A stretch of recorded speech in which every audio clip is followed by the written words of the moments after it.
పెళ్లి కోసం చీరల షాపింగ్‌ని ఇంట్లోనే ఏర్పాటు చేస్తాడు కార్తీక్. ఇంటి నిండా చీరల్ని పరుస్తారు. ఏది నచ్చిందో చెప్పు అని అందరూ సెలెక్ట్ చేస్తూ ఉంటారు జ్యోత్స్నకి. కానీ జ్యోత్స్న మాత్రం సూరజ్‌ని కంటి చూపులతో అడుగుతూ ఉంటుంది. బాగుందా లేదా? నచ్చిందా లేదా? అని జ్యోత్స్న సైగలు చేస్తూ అడుగుతూ ఉంటే సూరజ్ నచ్చలేదు అని చెబుతూ ఉంటాడు. ఈ విషయాన్ని కార్తీక్, పారిజాతం కనిపెడతారు. అమ్మా! ఇంత నడిపిస్తున్నారా అని కార్తీక్ అనుకుంటూ ఉంటాడు. ఎన్ని చీరలు చూపించినా కూడా జ్యోత్స్న ఓకే చెప్పదు. ఇక ఈ విషయం తేలాలే లేదు అని పారిజాతం ఓ అడుగు ముందుకు వేస్తుంది. చీర సెలక్షన్ అవ్వాలంటే అడగాల్సింది జ్యోత్స్నను కాదు సూరజ్ని అని పారు ఓ చీరను తెచ్చి సూరజ్కి చూపిస్తుంది. అదేంటి అత్తయ్య అలా చేస్తున్నారు? సెలెక్ట్ చేయాల్సింది జ్యోత్స్న కదా అని సుమిత్ర అంటే దాన్ని ఓకే చేయాల్సింది సూరజ్. వీళ్ళు కళ్ళతో సైగలు చేసుకుంటూ కష్టపడుతున్నారు.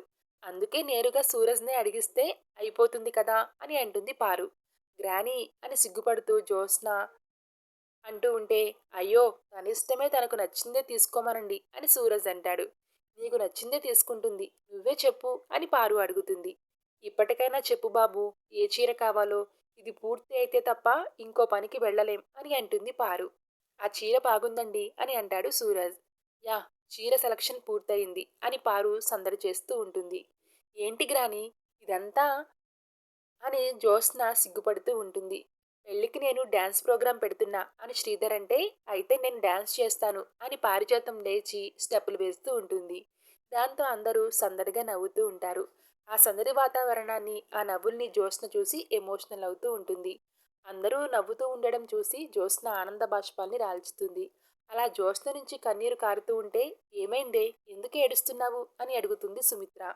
తన స్థానం నుంచి లేచి వచ్చి సుమిత్రను పట్టుకుంటుంది జ్యోత్స్న. పెళ్ళి అయ్యి నేను వెళ్ళిపోతే నన్ను మర్చిపోతారా అమ్మా అని ఎమోషనల్గా జ్యోత్స్న అడుగుతూ ఉంటుంది.